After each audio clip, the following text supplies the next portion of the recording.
to the Sportscast, July 5th, 2023. If you haven't yet, please subscribe in all our channels: YouTube, Twitch, Twitter, and Apple Podcasts. You can also listen to us on your smart speaker.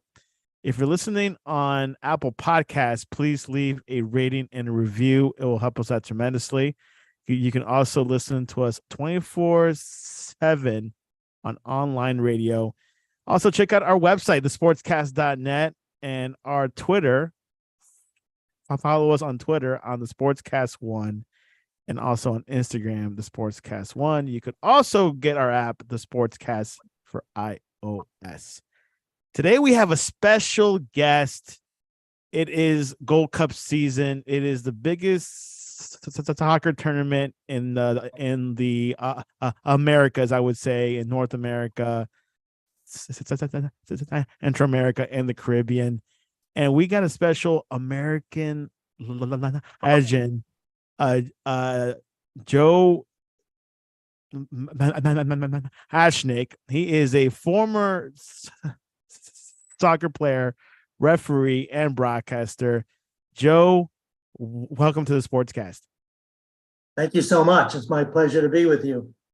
So, Joe, you originally started as a goalkeeper. Can you tell us your intro of how you got into the beautiful game? Well, like I mentioned just before we went on the air, I grew up in New York City, and actually in the Greenpoint section of Brooklyn, and there was a park right in the middle of it called McCarran's Park, where there was soccer played every Sunday in the Sunday ethnic leagues that exist in New York City. And I was a big hockey fan at the time too. I would go to most of the Ranger games in Madison Square Garden, when you could go there with a high school ID card and you could get in for 40 cents. So it's lots have changed, obviously. But anyway, I saw the similarities between soccer and hockey.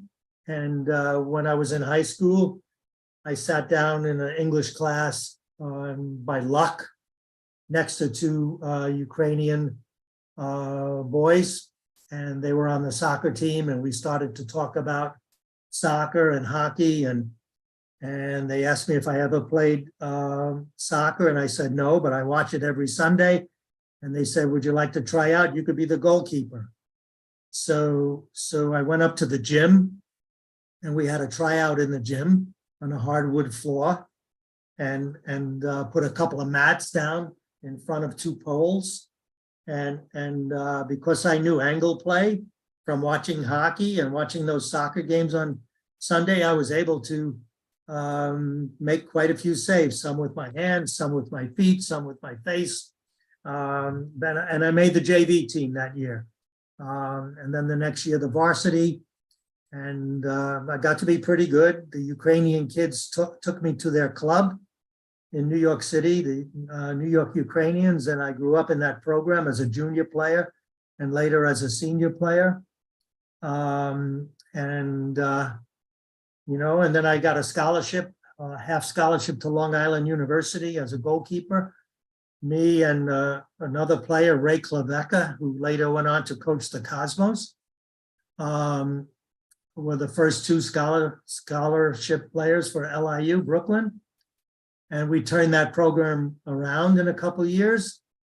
And then when the head coach became the dean of students, they asked me to be the coach. And that's how I got into coaching. And then I was a physical education major, so I had to learn how to teach so many different sports, but also how to officiate them. So I could officiate basketball, flag football, soccer, boxing even, volleyball. And so when my playing career ended, I went into officiating seriously. And that's how I, became an official sometime after I would say around 1970. And of course, Joe has been through a lot, being goalkeeper, coaching, and refereeing. Let's go back into when you were a member of the New York Ukrainians. You became the winner of the 1965 U.S. Open Cup. Can you tell us your experience with that? Well, actually, to be fair, I was the backup goalkeeper on that team. We had an excellent starting goalkeeper. And what I would do would be I would play the preliminary game as what they call the reserves. So I would play that game and then sit the bench for the first team if needed. I did get on the field once, but not as a goalkeeper, but as a forward, when some of our players who would fly down from Toronto every Sunday, guys like Gordon Bradley, who became coach of Cosmos, Ted Purdon, some others, John Young, their plane got fogged out and we were short players. And I had the players pass that enabled me to play. So I actually played on the field and we tied that game 0-0. I think we played with 10 players. And that was my one experience playing as a field player. But that team went on to win the Open Cup in 1965-66. And, you know, there was a period of time when the Philadelphia Ukrainians had won a couple years in a row, and then the New York Ukrainians won. And then shortly after that, I went to play because I really wanted to play.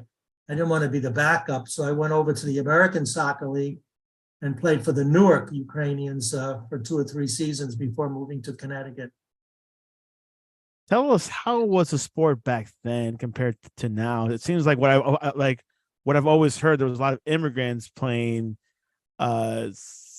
soccer, but not many Americans. Can you tell us what was it like to play soccer back then?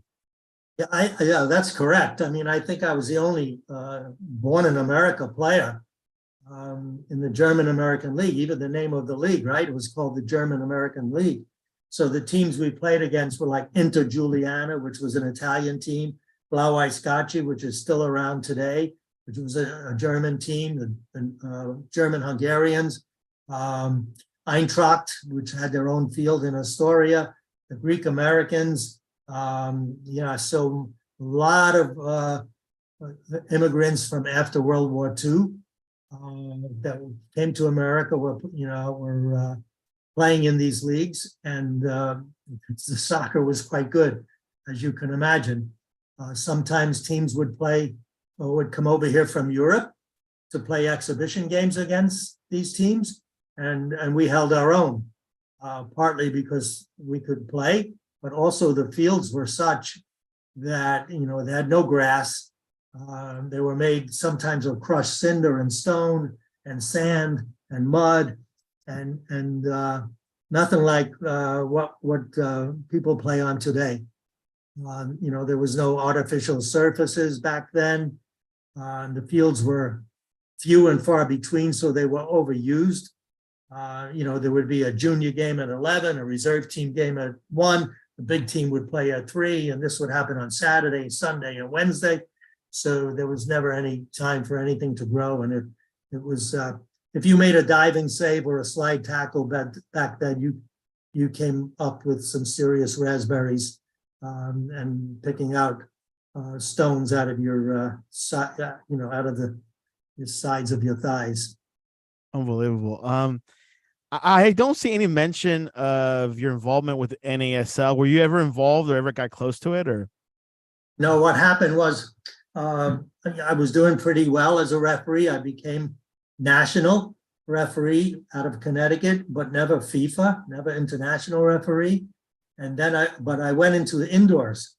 I became the head referee for the major indoor soccer league, and that curtailed my outdoor experience and kind of labeled me as an indoor referee. I'm not saying I would have made it into the NASL, but you know, many of my friends who I worked with did.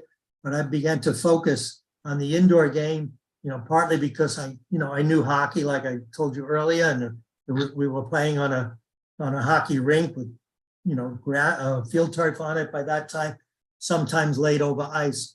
So I was, I did, I don't know, several hundred games, and was also the head of the referees for that league, and actually started the first full-time referee program certainly in America, but maybe the world, where we employed 6 referees to do all of our games, so that because the game was different, we wanted the referees to learn the game, to learn the players, to be familiar, because it was very difficult to come from outdoor indoor, because it was so fast and you had to make a decision like every 4 seconds, and there were advantages being played off the wall, off the backboard. So it was much easier to go from indoor to outdoor, which was like a piece of cake after a while. So we hired 6 referees full time. I was one of them, and we refereed most of the games in that league that time for quite a few years. Refereeing, what really inspired you to get involved with refereeing? Well, when you stop playing, you could become a coach, as you know. Certainly, I did that. I was the assistant coach for the first 5-a-side World Cup team, where we won the bronze medal, and I was also the assistant coach for the 1990 World Cup team, the first U.S. team to qualify for the World Cup in 40 years. But I always had this interest in refereeing, and it was, fun for me, and it was a prolongation of your playing career. You were on the field, you worked up a sweat, you dealt with the players one-on-one, you were responsible for their safety, and if you did a good job at the end of the game, maybe if you were lucky, players from each team would come over and say, "Hey, great game, ref, thank you." That was a very rare occurrence, but one of the things I prided myself on was that the losing team and/or the visiting team, sometimes it's the same, but the losing team and visiting team always got a fair shake. So that, that wasn't always the case back in soccer in the day. Quite impressive. Never knew the opponent or the team that lost would say thank you to the ref. Times have changed now. Well, yeah. I mean, it was like, as a goalkeeper, you don't often get credit for winning the game. You sometimes get credit for losing the game. But if you save a penalty, then that stands out.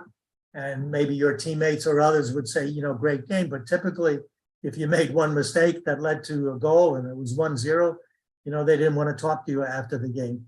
So there was, some benefit to refereeing, that you just felt part of the bigger picture. And it was a good feeling if you did a good job. You probably get asked this a lot, but I wanted to hear it again. What's your opinion over VAR?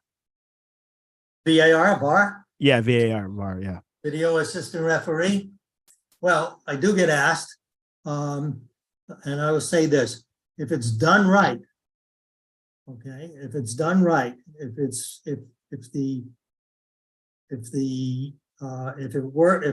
put into work according to how it's supposed to be, so that we're only looking at clear and obvious errors on, the 4 things that VAR can look at: penalty or no penalty, goal or no goal, red card or not a red card, or mistaken identity. Those are the only 4 things that VAR can look at.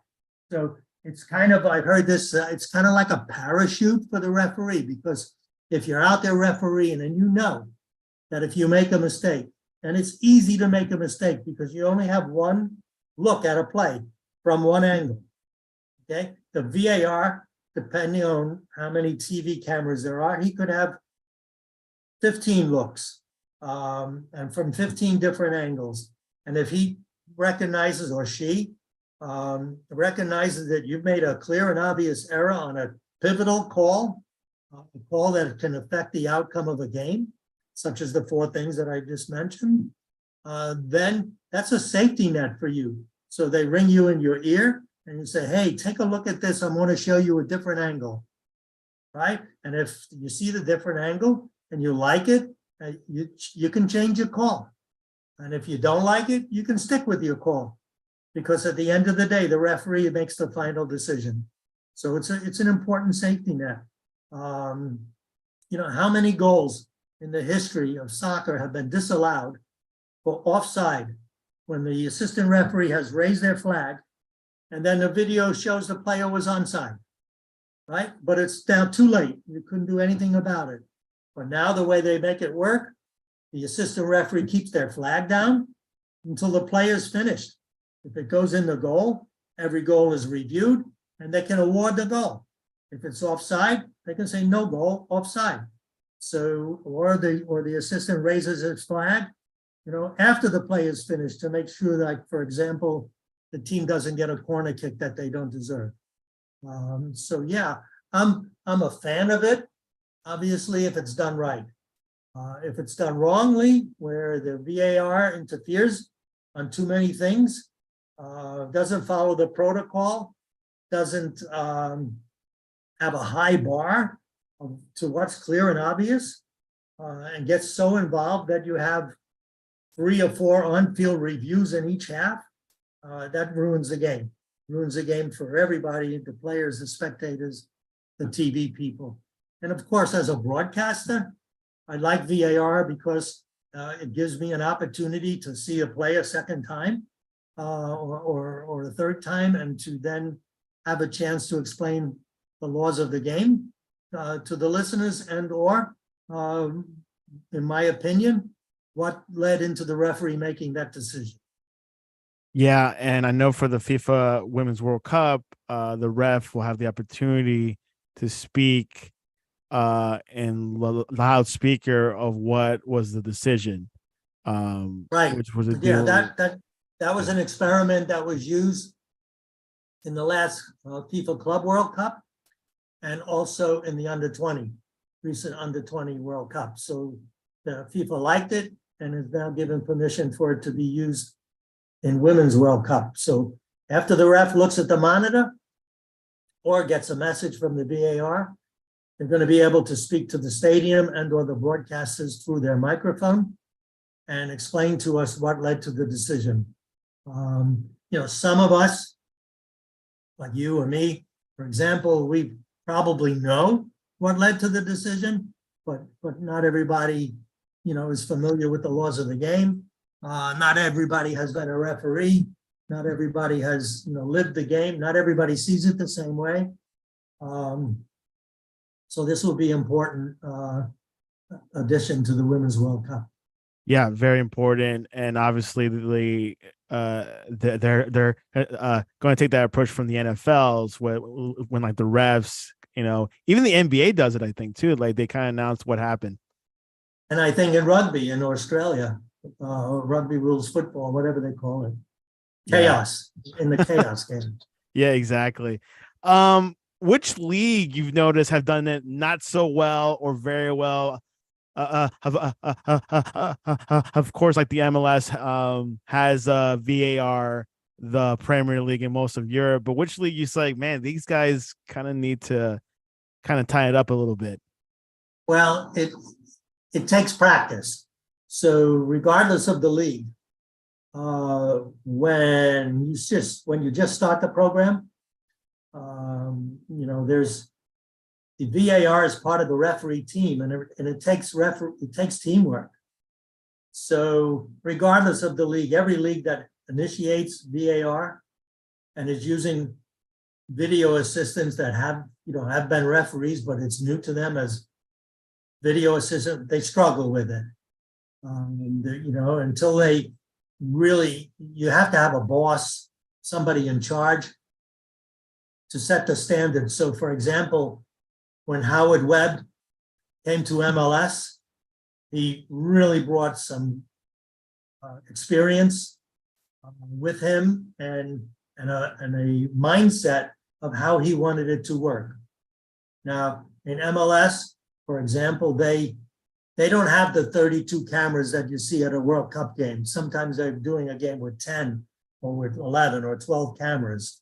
So, and especially on offside, often in MLS, for example, the assistant referee is asked, is this offside or not? Or the VAR is asked to review a play offside, not offside, but they don't have the right camera angle because the camera is not in line with the second to last defender or the ball at the moment the ball is played.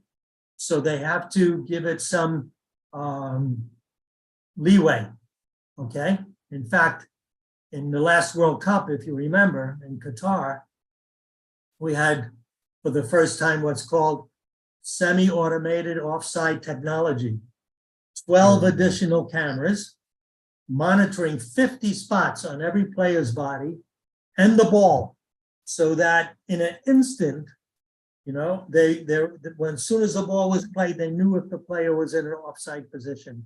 That eliminated all of the time that it would take for the VAR to look, is he offside, is he not offside, blah, blah, blah. Look at all the different camera angles. That's very, very expensive. MLS doesn't have it. We don't have it in Gold Cup. I'm not sure. I'll have to find out if they're going to use it in Women's World Cup. I would imagine they would. But that's a big plus. So I don't want to disparage any league. But if you have a game where, if you have a Sunday of 14 games and 5 of those games have 3 VAR reviews each, that's overkill. Typically you should see one on-field review about 1 every 3 games. I like that approach, Dr. Joe. You mentioned broadcast. You've broadcast since 2013 with Fox Sports. You've done the Gold Cups. You've done like the Women's World Cups and the Men's World Cups, MLS. You've done Copa America as well, and Confederations Cup. And Champions League too, because when I first started, Fox was doing Champions League, and I was flying to Los Angeles every Monday because the games were on Tuesday and Wednesday, and I would stay there overnight, and sometimes even do Europa League on Thursday before coming home. But now they set me up with a home cam. I'm going to show you. You see behind me. Cool. That's okay. So that's what I watch the game on, and that little round thing that's on top, that's the camera. Okay, I have to take off the lid, and behind me is the big monitor, backdrop rather. Let's see if it's connected. That's awesome. Yeah, I see. Okay, I see Fox Sports right behind you. Yep. The bottom part will disappear momentarily. Usually takes a while. Yep, there it is. And so sometimes if they want to bring me on camera, they can. But the rest of the time, I'm connected with earphones like you have, a microphone. And that's how I speak during the game. They say, Dr. Joe, what do you think about that? Which tournament was your favorite? I know you covered several, but which one has been your favorite so far? That wow, it was fun to cover it, and a lot of challenging plays, but it was great. Well, you know, it's all high-level soccer, so I love watching the big games. You know, because you see the great players, but you also see some very good referees. And so, I mean, you know, the World Cup the last one, not Qatar, but the one in Russia, which was the first one with VAR. That was interesting because they were just learning, you know, how to use it. This one got better, in Qatar with VAR.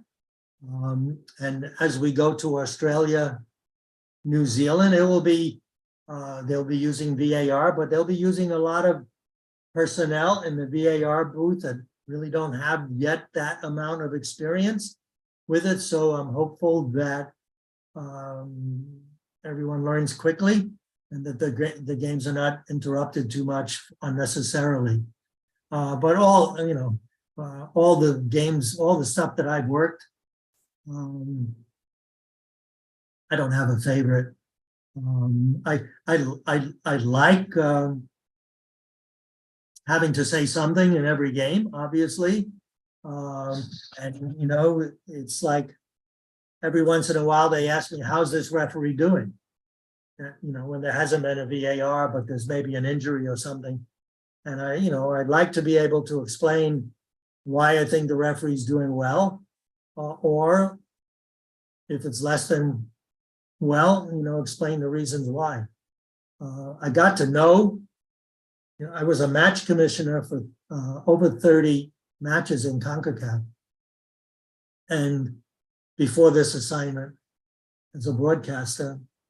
So I got to know some of the referees that are still out there. And I used to be able to be invited to the referee seminar for Gold Cup. Brian Hall was the head of referees there for a while, and he would invite me, and I'd sit in the room with them. And that was a big advantage because I knew what the initiatives were, what the expectations were.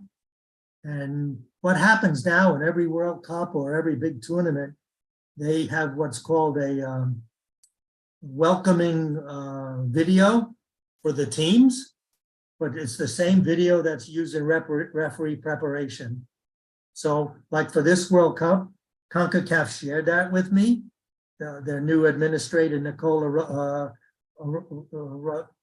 Rizzoli, shared it with me. And so I'm able to see the teaching points for the referees, but also what's been shared with the players. And what's really interesting, the first thing is always safety of the players.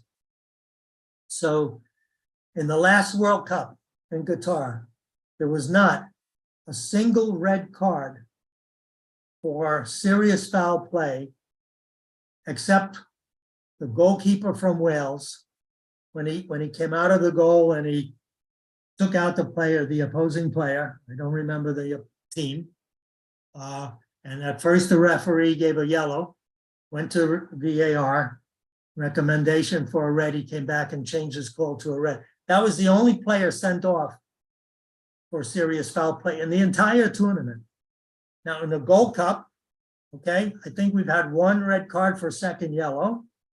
Okay, we've had 3 coaches sent off, but we haven't had a straight red. Oh, yes, we have.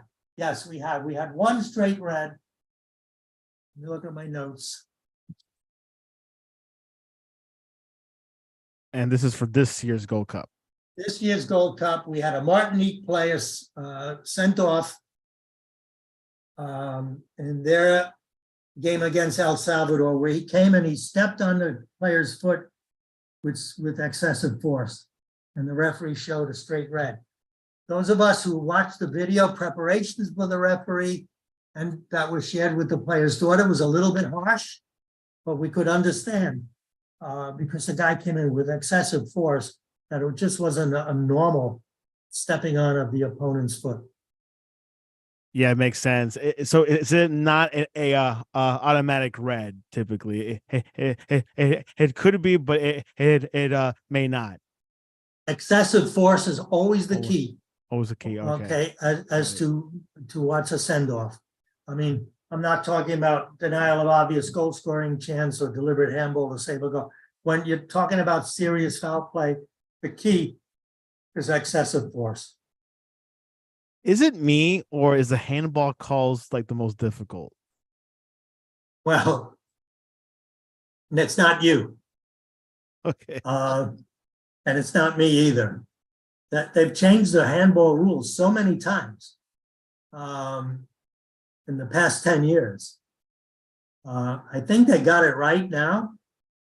But for example, just last year or the year before in the rule book, there was the rule that if the player made a deliberate play with his foot or his head, and then the ball hit the hand, that was not considered a handling, even if the hand was above the head. Okay? But there were so many instances where you couldn't tell, whether it was deliberate or not. So they finally changed it and said, now look, if the player has their hand anywhere that makes their body bigger for the play that they're trying to perform, okay, the unnatural position for the play they're trying to perform, that player takes a risk of having their hand in that position. And if the ball hits their hand, not I mean, there used to be the word deliberate. It used to have to be deliberate handling. Well, what's deliberate? You can't say the deliberate, if the hand makes, if it makes you can't read the player's mind. So there is no more deliberate.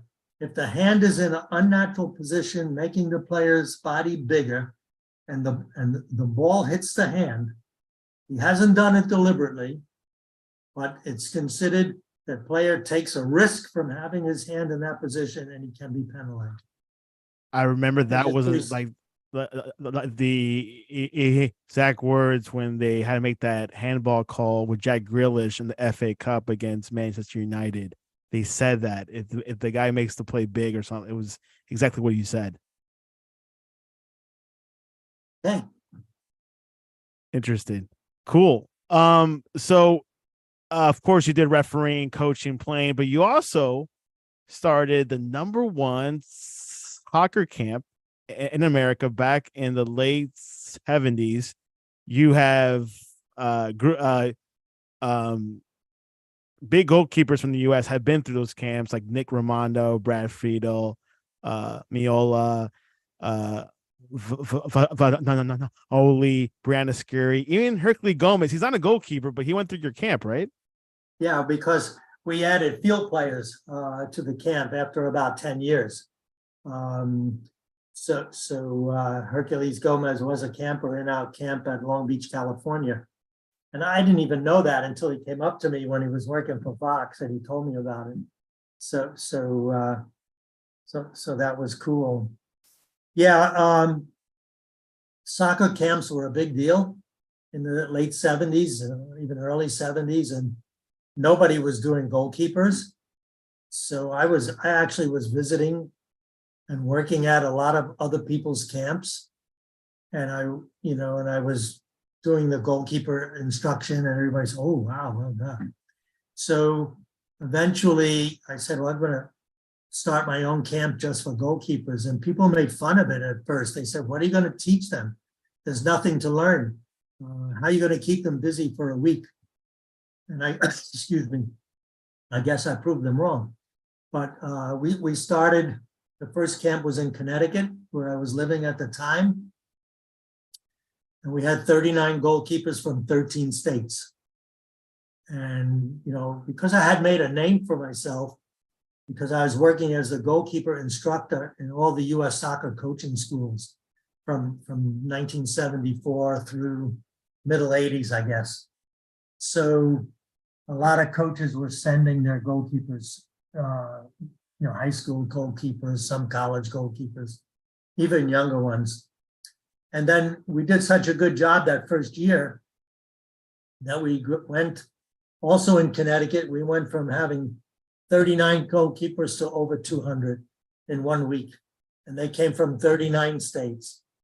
And by the third year, we expanded. We expanded to Texas, Chicago, and California. And by year 5, we had maybe 20, 25 sites all over the country. And you're right. 1 year, we had 5 starting goalkeepers in MLS. We're all graduates of the camp. See if I can remember. Like you said, Nick Raimondo, Matt Reese, John Bush, Joe Cannon. Oh boy, and I'm sure there's one other, and he's going to kill me for not remembering. But also Dave Vanoli was a 5-year camper. He was the national team goalkeeper. Yeah. Tim Harris, who was the Olympic team goalkeeper. Brianna Scurry came for a week as a staff coach. So did Tony Miola. So did Brad Friedel. A lot of the NASL goalkeepers came because I was paying them very well. And they were not making a lot of money in the NASL. So they work a week for me. And then they went out and they started their own goalkeeper camps. So yeah, it became, but after 10 years or so, we decided that we needed to do more than just do technique. Mostly I was teaching technique, which is how to do things, how to dive, how to catch. And we needed to do more, and we needed tactics, the when, the where, the why. And you couldn't do the tactics with only goalkeepers because back then goalkeepers couldn't play. Back then goalkeepers, the rule was the goalkeeper could use their hands on a pass back from a teammate.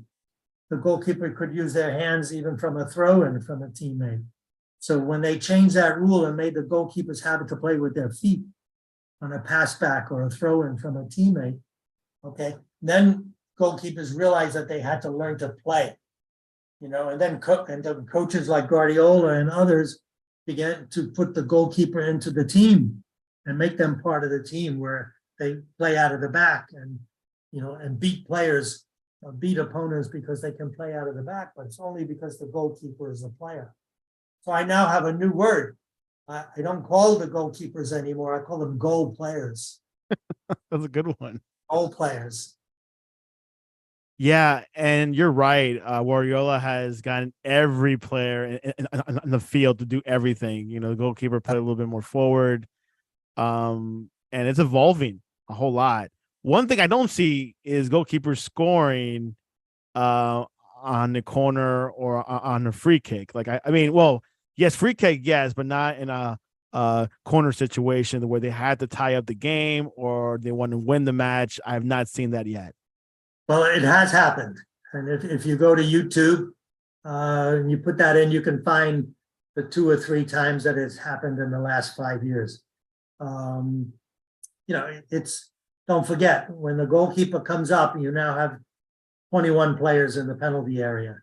It's a lot more crowded and a lot more difficult to score the goal with that many people involved. Typically the ball doesn't bounce in the penalty area with that many players.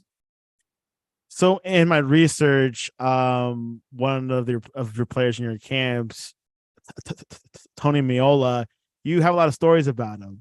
Can you say one of them at least? Oh, sure. So when we started the campaign to qualify for 1990, our 2 goalkeepers were Dave Vanoli and Jeff Duback. Okay, and our first game in qualification, we went away to Costa Rica, and we lost 1-0. And the next game was at home, but also against Costa Rica, as you're playing home and away. And we were playing in St. Louis Soccer Park. And we decided, Coach Bob Gansler and I decided that we'd change the goalkeeper just to change, the situation. Dave Vanoli was big, he was strong, he dominated the area against CONCACAF at least. He used to play with an American flag up his sleeve, and he would put one in the goal. And the players loved him and loved playing for him. And it just so happens that we won that game 1-0, and he saved a penalty kick in the final minutes. So he became our goalkeeper for the rest of qualifying until now there was a thing called the Marlboro Cup. So in Giant Stadium, back then it was not called MetLife, it was Giant Stadium in New Jersey. And Vanoli shows up to camp in New Jersey and he's injured, he can't play. So we'll have to have a backup goalkeeper for Duback.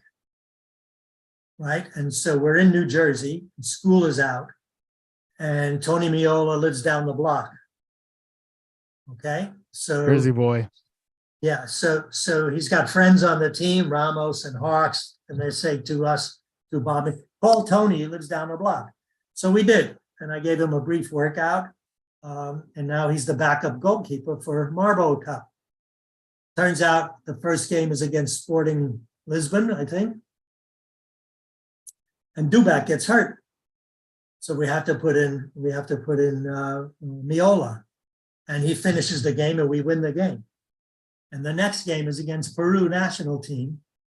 And actually it's my only game as head coach because Bob Gansler left to go home because he had 2 sons graduating, one from high school, one from college. And he asked for permission to go back to Milwaukee for their graduations. So I had the team.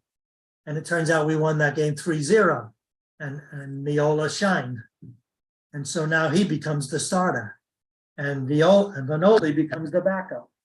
And Miola gets 4 straight shutouts in the rest of qualifying, 2 1-0 games and 2 0-0 games, including the game against Trinidad Tobago, where the so-called shot heard around the world, where Paul Caligiuri scores, where Trinidad Tobago only needed a tie to go to the World Cup. We needed to win in that game.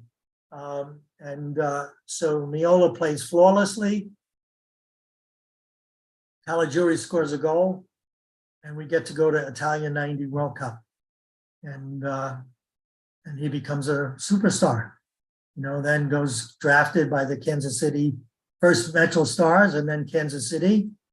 Bob Gansler was the coach, and he brings him there. He wins an MLS Cup. He's the MVP of that game. And now he's in broadcasting. Yeah, he's on this year's Gold Cup on Fox Sports. Let's rewind back to that 1989, the shot that was the goal that was heard around the world. I have a weekly guest named Hal Phillips. He wrote a book about I've read the Generation book. Yeah. Zero, yes, and that was one of the most pivotal points for the U.S. soccer team. Can you tell your experience with that? Because that was the first World Cup that we go since I believe 1950. Yeah. Can you tell us your experience with that? 40 years. There was certainly a lot of pressure. We had a very young team made up of college kids and a few players that had some European experience. There was no outdoor league at the time. So to speak of, no major professional outdoor league. So the team that we put together, was basically inexperienced, as actually were the coaches in dealing with the World Cup. It was decided that we would do 1 week residency for that game. And we assembled at a place called Cocoa Expo in Cocoa Beach, Florida. And it was a former baseball stadium where the Montreal Expos used to have their preseason training, spring training. And we stayed there and we trained there. And on Wednesday of that week, before our game on Sunday, we brought in Bermuda for a practice game because it was felt that in some ways the way Bermuda played would be the way that Trinidad played. It would be somewhat similar. We either tied or we won by 1 goal. Maybe we lost by 1 goal. But after the game, the feeling was not good. It was felt that we should have done better. So spirits were down. And a lot of people were saying we had no chance. Trinidad had some really good players. They were so confident. They had tied us at home 1-1 on a late goal, but they were so confident that they were going to beat us that they declared the next day, Monday, a national holiday. There was celebration. The people were in the stadium 8 o'clock in the morning for a 1 o'clock game. Very few American fans were there. Very few journalists were there. The game was covered by ESPN. JP Dellacamera, who's still working today, and Seamus Mallon, who was also the voice color commentator for the Cosmos. He did the color. And FIFA changed the referee assignment just before the game because they knew how important the game was. They wanted to make sure the referee had the right experience. So instead of the referee coming from Venezuela, they changed it to Argentina. And the whole crew came from Argentina. And for this referee, the game was the game was like a high school game almost because of the, the kind of quality games that he was refereeing. It was a piece of cake for him. We did have one close call. John Doyle, one of our center backs, fouled the player. It was one of those, should I call a penalty or not call a penalty? Referee decided against the penalty. Caligiuri scored the goal. Miola got a shutout the rest of the way, and we won the game 1-0. We didn't have any champagne in the locker room. Trinidad Tobago came and brought us their champagne because that, they were that kind, but we didn't even think of it. And that's the story. When we came home, we flew into Miami, and nobody met us at the airport. It wasn't, it was not a big deal. American soccer had not taken off yet. I mean, we were playing our home games in St. Louis Soccer Park for 5,000 and 6,000 people. So nobody greeted us at the airport. And then shortly thereafter, the game was, I think, November 19th. And then after the holidays, we assembled the team again in California. And we began training for the World Cup. And we added some new players. We added Eric Winalda, for example, and a couple other new players as we learned more about players and tried to strengthen the team a little bit. Amazing, Dr. Joe. This is a whole different perspective from that time because, it's huge history. And that team that was put together, I know, was probably one of the best teams since in like 40 years because there were a few players playing in Europe, right? Right. Ramos had European experience. Parks had European experience. Caligiuri had European experience in, I think, second or third division Germany. Yeah. And one of the things that also gets covered or doesn't sometimes is that FIFA was threatening. FIFA had never awarded a World Cup to a country that couldn't qualify for the World Cup on their own. So the rumor was circulating, not, amongst the administrators, maybe it was true, maybe it was not, that if we didn't win that game, we don't get the 94 World Cup. So we don't get the 94 World Cup, there's no MLS. Okay, because the financing for MLS came from the proceeds of the 94 World Cup hosted in the USA. Now we have the biggest moments for soccer ever in the USA. Okay, now we have Gold Cup going on now. Women's World Cup starting near the end of the month. Be on television all over the place. Next year, next summer, Copa America in the US with 6 members of CONCACAF, I believe, playing in it.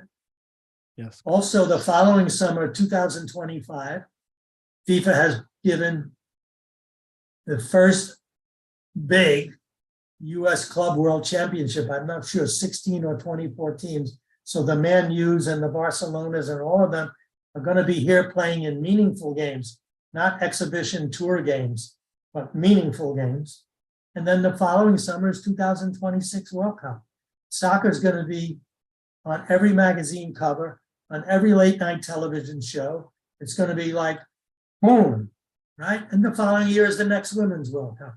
So, from not having a pro league in 1990, 89, 90 to where we are now, that team, and there's been several books written about it now, that team did a lot for the future of soccer in America.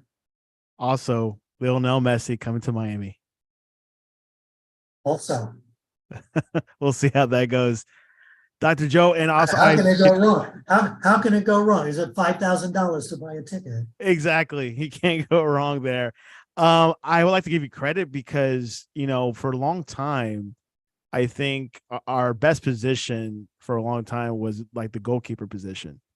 You would see like the best American goalkeepers going to the best clubs, Man United, Tim Howard, Miola, and all that. Even Brad Casey Friedel, Keller. Brad Friedel, Brad Friedel played Brad for Friedel, Tottenham. Casey Keller. Yeah, but I there's a mean, reason. But there's a reason for that. Is because back then, goalkeepers didn't have to be soccer players. They had to be shot stoppers. Okay, so, and for the most part, it was eye to hand coordination. Okay, so we were good because all of our other sports require eye to hand coordination.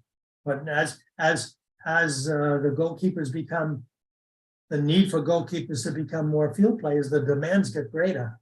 So yeah, we have some goalkeepers playing in Europe, but not in the big clubs starting regularly. correct. In the big clubs, right?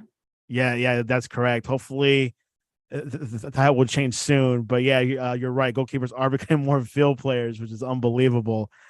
Full total football. I guess they're taking it from the Dutch strategy.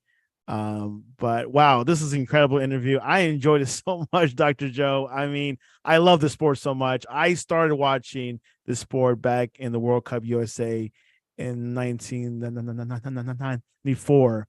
It just blew my eyes. I was like, I cannot watch. I mean, I could not stop watching the sport, and I just saw U.S. soccer just growing and growing. Yeah. And yeah, Yeah. we had some dips, back in 18, we lost against Trinidad. That was a big dip. But this squad, Well, we're but seeing. wait a minute, hold time out for a second. Everyone says we lost to Trinidad, but 2 games before we lost to Costa Rica at home. Yeah, that's a big That was the 3 points, that we needed. Had we won those 3 points, Trinidad game would have been meaningless. And we played in New York. We could have, could And play we in played St. in New Louis. York. I was at the game, and after that game, they said that would never play another national team game in New York against, a Central American opponent. And look at the crowd they had there the other night at the beginning for who played there? El Salvador, right? Yeah, it was at it the Red Bull Arena. Yeah. So, and then Costa Rica also played in the same bill. But the El Salvador's, they left after their first game. Yeah. Unbelievable. Times have changed. Venues are important now. Now there's 32. Well, there's about 30 clubs in the MLS, almost 30. Looking forward to it. So Dr. Joe, if you had to pick one of your favorite goalkeepers of all time in America, who would it be?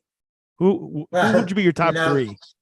Well, I'm not going to answer that question because that'd be favoritism. But I did get enchanted. I did get enchanted back in the day in '90 with Rene Higuita.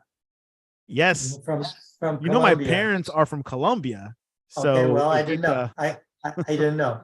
So I mean, he took the attacking goalkeeper, sweeper keeper or whatever. He took it beyond the beyond. To the point where he got burned against Cameroon. I think, Cameroon in Naples. I was at the game. Yeah, he got burned there, and that was the end of him. But he brought something different, where the goalkeeper was not just a shot stopper, but had to be a soccer player. There were other goalkeepers like that before him. There were 1 or 2. That from Chile, I think, used to take their penalty kicks and some free kicks. And there was a German too that played for 1860 Munich, a Yugoslavian that played for 1860 Munich. Sometimes it's hard for me with names now, but that was the beginning of that. Hey, look, you want to ask my favorite right now is Matt Turner. Matt Turner's amazing. Because what a story. Came out of nowhere, Dr. Joe. Right? What a story. And he played at Fairfield University. I told you I lived in Connecticut 30 years. That's I think he was a walk-on there. Yeah, he was. Right? That's correct. So he makes his way and he gets somehow drafted or selected to go to New England. Okay, he has a good career, college career, but now the coach is Brad Friedel in New England, right? And Brad works with him for how many years, I don't know. I think 2 at max. Yeah, Brad does say in the press publicly that someday Matt Turner is going to be the national team goalkeeper. It worked out. He said that publicly, right? So now look, he doesn't. I don't want to be disrespectful. He's not 6'8", 250 pounds, so he's light. controlling the penalty area with skill and knowledge and anticipation as opposed to the physical elements of the game. So, and he seems to have good leadership ability. Goalkeeper's got to be a leader. Goalkeeper, is the only player on the field that sees everything all the time. Yeah, what I really like, he requested to be held back to play in this Gold Cup. All of the other players with European attachments went home, right? He requested to stay and play, which is just shows you, what he's made of. And I hope Arsenal will give him a lot more playing time next season. Yeah, or loan him to somebody where he can play. Correct. Can you make predictions for the Gold Cup, or you want to stay away from that? Look, as it turns out, we're now in a different group than Mexico. We won't play Mexico until we get to the final, right? And assuming both teams get to the final. It's not going to be an easy path.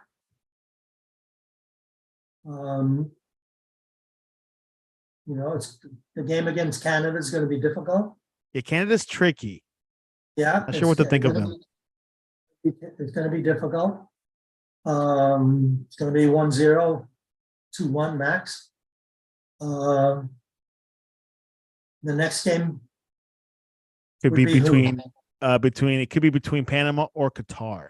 And Qatar, we faced them 2 years ago. Right, 1-0. Yeah, 1-0. Tight match. 1-0. So Panama has presented a good team for this Gold Cup. They're strong, right? I don't know how many players from Qatar got second yellow cards in their game against Mexico. How many will be suspended? I haven't done that homework yet. Ugly match. But quite a few. Yeah. So Qatar might be on the man for that game, which would mean Panama would move forward.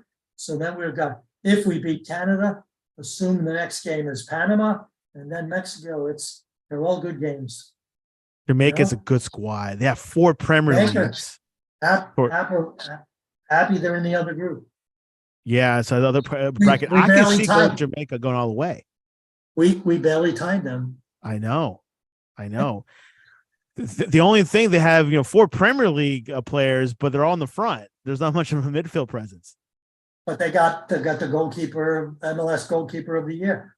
True. It's a good talent there. And there's some young Jamaicans that are coming up in the ranks, playing for Chelsea. So we're going to see this. Hopefully, Jamaica will hopefully qualify to the USA World Cup. But we'll find out. Well, I think, with Mexico, Canada, and US automatically qualifying for 2026, it's wide open for how many CONCACAF teams that will have Panama, Salvador, Jamaica, maybe Costa Rica. Right. So we'll find out more about it. You have a book called So Now You Are a Goalkeeper. Can you tell us about that and how can people find it? Nobody can find it. There's a goalkeeper by the name of Frans Hoek. He's actually was the assistant coach to Holland at this past World Cup. And he's always been Louis van Gaal's assistant. So he's been at Man U. He's been at Barcelona. He's been several places. And he was a player at Volendam in Holland, which is a lower club in the first division. And when he stopped playing, he was also a school teacher. And he wrote to me and said, I want to come to America and learn about camps, because there was no such thing as camps in Europe for kids, because they were all in the club system, right? So he came and he came to America. He spent maybe 6 summers with us. He was fabulous. Teacher, coach, and demonstrator. And so he had this book that he wrote in Dutch. And I asked him permission to have it translated. And then I Americanized it. But primarily it's So Now You Are a Goalkeeper by Joe Machnik and Frans Hoek, but you have to give Frans a lot of the credit. And it's quite good. It's I sold over 20,000 copies, which is good for for not a widely distributed book.